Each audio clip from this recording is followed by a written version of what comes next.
আসসালামু আলাইকুম রহমতুল্লাহ বরকাতু। বন্ধুরা, আশা করি ভালো আছেন আপনারা। একটা টেস্টি খাবার খাচ্ছি, আপনারা খাবেন এরকম করে।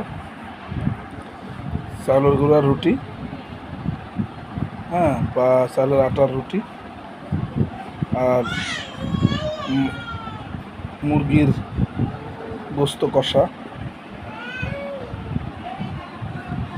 আর এই যে দেখেন আলু, খুব টেস্টি। সেই চাল